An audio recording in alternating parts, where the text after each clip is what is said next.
신조나 사상에 대한 것이라기보다는 바로 기도에 대한 것입니다. 우리가 무엇을 기도하는가를 보게 되면 그가 무엇을 믿는가를 알 수가 있습니다. 예수님은 제자들에게 기도를 가르쳐 주셨죠. 그래서 그리스도인들은 예수님이 가르쳐 주신 바로 그 기도를 배우고 그 기도를 따라서 기도하는 자라고 할 수가 있을 것입니다. 그래서 그리스도인이 되면 제일 먼저 주기도를 가르쳐 주게 됩니다. 그리스도인이 된다는 것은 다름이 아니라 주님이 가르쳐 주신 그 기도를 하는 자이기 때문입니다. 주기도는 하늘에 계신 우리 아버지로 시작을 합니다. 근데 오문을 보게 되면 우리 아버지 하늘에 계신이라고 순서가 되어 있고 아버지, 즉 아빠가 제일 먼저 나오게 됩니다. 이 하나님을 아빠라고 부른다는 것은 매우 의미심장한 일입니다. 고대 시대의 신에 대한 이미지와는 완전히 다른 것이죠. 고대인들은 신을 가까이 갈 수 없는 두려운 대상으로 여겼었습니다. 유대인들도 마찬가지입니다. 유대인들은 하나님의 이름을 함부로 부를 수 없어서 하나님의 이름을 발음조차 하지 않을 정도로 하나님을 두려워했었습니다. 근데 예수님은 하나님을 아빠라고 부르게 했고 어린아이처럼 친밀하게 하나님 앞에 나아갈 수 있는 길을 우리에게 열어주셨던 것입니다. 그런데 아빠, 즉 아버지 앞에 어떤 단어가 붙어져 있습니까? 우리가 붙어져 있습니다. 우리 아버지. 하늘에 계신 내 아버지가 아니라 하늘에 계신 우리 아버지라고 기도하게 한다는 것입니다. 하나님은 교회라는 가족의 아버지가 되시기 때문이죠. 하나님은 교회라는 가족으로 우리를 부르셨고 서로를 형제 자매 되도록 세우셨습니다. 우리가 그래서 하나님 앞에 나아갈 때 개별적으로 나아가는 것 같지만은 실제로 하나님의 가족, 교회라는 배경 속에서 하나님 앞에 나아가고 있다는 것입니다. 하나님은 교회라는 가족으로 우리를 부르셨고 우리가 함께 하나님 앞에 나아가도록 인도하셨다는 것입니다. 이 주기도는 나란 존재가 믿음의 가족, 즉 우리에게 연결되어서 기도한다는 것을 보여주고 있다는 것입니다. 하늘에 계신 우리 아버지여라고 기도하는 순간 나는 교회라는 형제 자매라는 이 가족 속에 있고 교회라는 그 가족과 함께 기도하고 있다는 것을 우리에게 알려준다는 것입니다. 모든 기도는 하늘 가족의 기도 속에서 함께 기도하고 있다는 것이죠.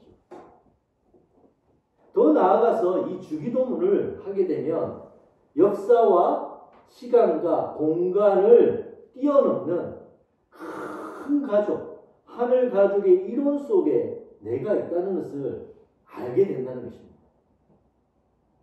우리가 주기도를 기도하는 순간 1세기 초대교회 때 그 베드로와 바울이 했던 그 주기도 또 2000년을 흘러가면서 각 시대마다 수많은 믿음의 사람들이 했던 그 주기도 속으로 우리가 들어가게 되는 것이죠. 그래서 주기도를 드리는 순간 나는 혼자 기도하는 것이 아니라 2000년을 흘러왔던 그 주기도의 합창 속으로 내가 들어가서 함께 기도하는 것이라는 것입니다. 하늘에 계신 우리 아빠라고 기도하면 하늘에 계신 우리 아빠라고 기도하고 있는 모든 이들과 함께 연결이 되는 것이라는 것이죠. 그래서 하늘에 계신 우리 아버지라고 기도하면 마음이 든든해집니다. 나 혼자 기도하는 것이 아니라 하늘 가족과 함께 어울려서 기도하고 있다는 것을 알게 되기 때문입니다. 우리는 어디에 계신 하나님께 기도하는가라는 이 문제는 참 중요합니다. 산에 계신 분? 아니면 예배당에 계신 분? 아니면 내 마음속에 계신 분에게 기도하는 것이 아니라는 것이죠. 우리가 기도하는 분은 하늘에 계신 우리 아버지입니다. 이 고대인들에게 있어서 하늘은 이 땅과는 다른 차원, 즉 영적 차원을 의미하는 거였습니다. 지금이야 하늘은 비행기를 타고 또 우주선을 타고 갈 수 있는 곳이었지만은 고대인들에게 이 하늘은 신적인 영역에 해당되는 거였습니다. 그래서 이 하늘은 지금같이 공간적인 개념이라기보다는 신적인 영역에 대한 표현이었습니다. 우리 인간은 땅에 살지만은 하나님은 하늘에 계시다는 것이죠. 또한 하늘에 계신 우리 아버지라는 것은 하나님은 우리와는 다른 거룩한 분이시라는 것입니다. 우리는 땅에 살아가는 피조물이지만은 하나님은 우주 모든 것을 다스리는 하나님이시고 창조주 하나님이시다는 것을 말해준다는 것입니다. 그런데 이 아빠라는 말과 하늘에 계신이라는 말은 조금 잘 어울리지 않는 것 같습니다. 이 아빠는 친근한 언어이지만은 하늘에 계신이라는 이 언어는 좀 멀 언어인 것이죠. 멀고도 두려운 언어인 것이죠. 근데 주기도문에 아빠만 있고 하늘에 계신이 없다면 우리는 하나님을 오해할 수도 있다는 것이죠. 만약 하나님을 아빠로 보면 알게 되면 어떤 일이 일어날까요? 하나님을 친근하게만 여기면 때로 함부로 하게 된다는 것입니다. 아빠를 무서워하지 않는 자녀는 아빠를 함부로 대하기도 합니다. 아빠가 쉬운 존재이기 때문이죠.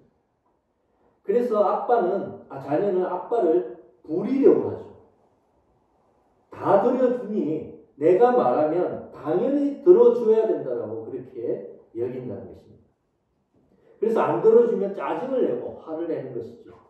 자녀가 아빠를 다스리려고 하는 것입니다. 우리가 친밀한 부모가 되어야 된다는 그 마음 때문에 자녀 교육에서 이런 실수를 하기도 하는 것이죠. 하나님과의 관계도 마찬가지인 것이죠. 하나님을 친밀한 아빠로만 알면 하나님을 함부로 하게 됩니다. 하나님은 내가 요구하면 당연히 들어줘야 되는 분으로 여기게 된다는 것이죠. 들어주지 않으면 불평하고 원망을 합니다. 이스라엘 백성이 그렇게 했죠. 이것이 바로 죄인 것이죠. 하나님을 두려워하지 않고 내가 주인이 되는 것, 이것이 바로 죄인 것입니다. 하나님은 나와 다른 창조주 하나님이시고 나는 피조물이라는 그 경외감, 두려움이 있어야만 합니다. 하나님이 좋으신 아빠이지만은 하나님은 또한 창조주 하나님이신 것이죠. 이것을 알아야 선을 넘지 않게 됩니다. 자녀 교육도 선을 넘지 않게 하는 것이죠. 자기가 있어야 될 그 위치와 자리를 알게 하는 것입니다. 자녀가 아빠가 나를 사랑하는 분이신지를 알면서도 또 내가 순종해야 되는 분이라는 것을 알아야 된다는 것이죠. 이 선이 지켜지면 아름답고 행복한 관계가 되는 것입니다. 주기도의 하늘에 계시는 하나님은 친밀하시면서도 두려운 분이시며 가까우면서도 멀리 계신 분이시며 편하면서도 함부로 할 수 없는 분이라는 것을 분명하게 우리에게 알려주고 있다는 것입니다. 근데 하나님은 원래 인간과는 다른 두렵고 함부로 할 수 없는 거룩한 분이셨습니다. 근데 하나님이 사랑과 겸손으로 가까이 우리에게 오셔서 아빠가 되어 주신 것이죠. 우리가 하나님을 아빠라고 부를 수 있는 것은 전적으로 하나님이 우리에게 친밀하게 다가오셨기 때문입니다. 예수 그리스도의 성육신이 하나님이 우리에게 가까이 오신 바로 대표적인 모습이죠. 우리가 하늘에 계신 우리 아빠라고 기도하면 하나님 우리 가까이 오십니다. 그리고 우리 말에 귀를 기울여 주시죠. 마치 자녀가 자기 방에서 아빠라고 부르면 그 자녀에게 달려가는 아빠처럼 하나님 우리 아버지라고 부르면 그분은 우리에게 가까이 오시는 분이시죠. 우주의 통치자 하나님을 아빠라고 부를 수 있다는 것과 우리가 아빠라고 부르면 하나님이 우리 가까이 오신다는 것은 너무나도 놀랍고 놀라운 축복인 것입니다. 또한 이 하늘에 계시는 하나님은 하늘에서 창조 세계를 굽어보시는 하나님이시라는 것을 알려주고 있습니다. 여호와께서 하늘에서 굽어보사 모든 인생을 살피시며 곧 그가 거하시는 곳에서 세상의 모든 거민들을 굽어 살피시는도다. 하나님이 하늘에서 지켜보고 계신다는 것은 조금 두렵기도 하지만은 그러나 안정감을 줍니다. 아이들이 부모가 자기를 보고 있다는 것을 알면 안심하고 뛰어놀죠. 왜냐하면 부모가 보고 지켜주고 있다는 것을 그 자녀는 알기 때문입니다. 마찬가지로 하나님이 우리를 보고 계신다는 것, 그 하늘에서 우리를 지켜보고 계신다는 것은 우리를 안심하게 만들어줍니다.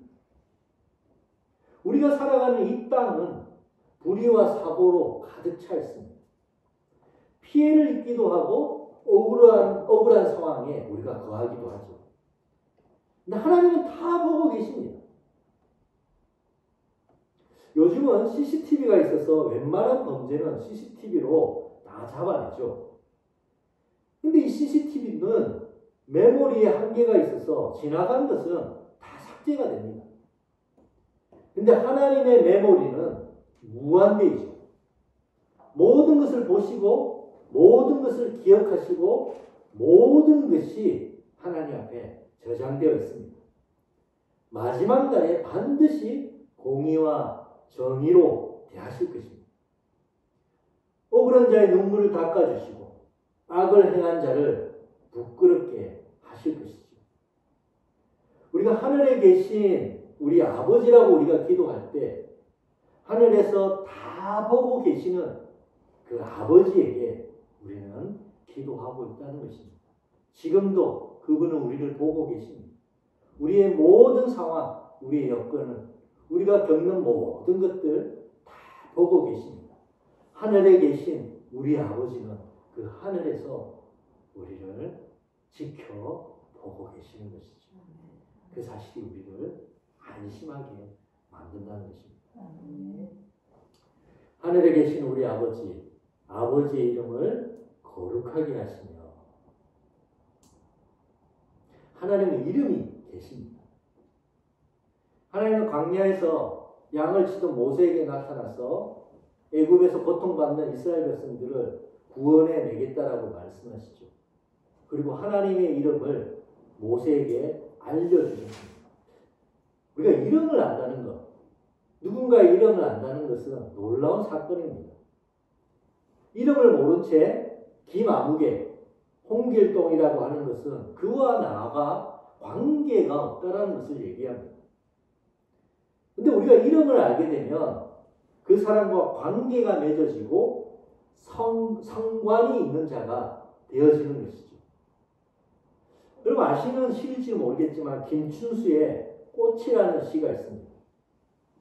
내가 그의 이름을 불러주기 전에는 그는 다만 하나의 몸짓에 지나지 않았다. 내가 그의 이름을 불러주었을 때 그는 나에게 와서 꽃이 되었다. 내가 그의 이름을 불러준 것처럼 나의 이 빛깔과 향기에 알맞은 누가 나의 이름을 불러다오. 그에게로 가서 나도 그의 꽃이 되고 싶다. 이름을 모르고 이름을 불러주기 전에는 하나의 몸짓, 나와는 상관없는 존재일 뿐이었다는 것입니다. 근데 내가 이름을 부르자, 또 그 사람을 알고 이름을 부르자 내 삶에 그가 들어와서 관계가 시작되었고 우리가 되었다는 것이죠. 하나님의 이름을 알기 전에는 많은 신들, 또 많은 우상 중에 하나의 신이었을 수도 있습니다. 이름 모를, 아니 알 수도 없는 그 신에게 기도하는 것이었을 수도 있다는 것이죠. 내 기도를 들어주면 좋고 안 들어주면 할 수 없는 그저 그런 대상의 신이었을 뿐이었을 것입니다. 근데 하나님은 우리에게 당신의 이름을 알려주시고 또 그 이름을 부르도록 우리에게 다가오셨고 우리와 관계를 맺으셨습니다. 나는 이제 하나님의 이름을 알고 하나님과 관계를 맺게 되었고 하나님 안에서 우리가 된 것입니다. 하나님의 이름을 알고 부르면 하나님은 이제 낯선 타인이 아니라 나와 구체적으로 연결된 하나님, 관계 맺고 있는 하나님이 된다는 것이죠. 이 하나님의 이름은 스스로 있는 자 여호와 야훼입니다.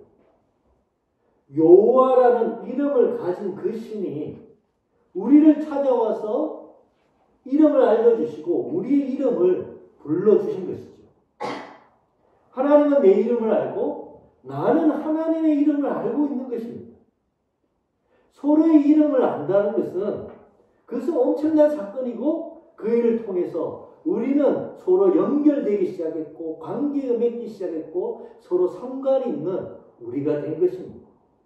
그래서 말 그대로 이름을 알고 서로 이름을 부른다는 것은 사귀는 것이 된다는 것이죠. 하나님이 내 이름을 불러주시고 내가 하나님의 이름을 부를 때 사귐, 교제가 시작되는 것입니다. 그런데 우리가 연애를 하고 누군가 사귀게 되면 어떤 마음이 일어날까요? 연애 때 기억을 한번 떠올려 보십시오. 내가 철수, 순이라고 부르는 그 대상이 알고 싶어집니다. 철수는 어떻게 자랐고 무엇을 좋아하고 또 무엇을 잘하며 성품이 어떤지 그 대상이 궁금해지는 것입니다. 하나님과 사귀게 되면 하나님이 어떤 분이신지 알고 싶어집니다. 그러므로 우리가 여호와를 알자. 힘써 여호와를 알자며 호세아 선지자가 말한 것처럼 여호와가 어떤 분이신지 알고 싶어집니다. 믿음의 성도 여러분, 여호와를 힘써 합시다. 여호와 하나님과 사귐이 있다면 하나님 아버지가 당연히 알고 싶어집니다. 아버지의 이름을 거룩하게 하시며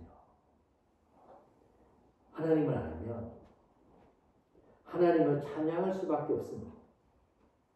하나님이 이 세상과 우리에게 행하신 일을 알면 하나님을 높여 드릴 수밖에 없는 것이죠. 우리 인간이 살아가는 목적은 하나님을 알고 하나님을 찬양하며 하나님을 즐거워하는 것입니다. 이 목적을 잃어버리고 이 목적대로 살지 않는 것, 그것이 죄입니다. 하나님이 우리 인생을 만드신 그 목적대로 살아갈 때 우리는 의미가 있고 생명이 있죠. 그러나 그 목적대로 살아가지 않는 것, 그 목적을 벗어나 살아가는 것은 죄이고 죽음이라는 것입니다.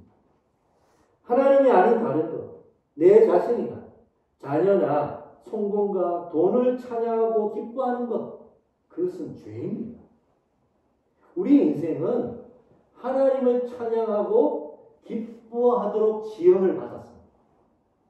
지음받은 목적대로 사는 것, 그것이 올바르고 건강한 것입니다. 그래서 위대한 성인 어거스틴은 하나님 안에 거하기까지 참된 안식을 몰랐다고 고백을 하죠. 왜냐하면 사람은 하나님을 향해서 살도록 지음받았기 때문에 하나님 안에 거할 때만 그 그때 참된 안식과 기쁨과 만족과 생명을 누릴 수 있도록 우리는 지원받았다는 것입니다. 하나님을 찬양하고 기뻐하는 것이 인간의 고유한 목적이자 인간의 고유한 삶의 이유라는 것입니다. 그래서 주기도문은 인간이 바르게 사는 길이 무엇인지를 처음부터 분명하게 알려주고 있다는 것입니다. 하나님의 이름이 거룩히 여김을 받도록 살아가야 한다는 것입니다.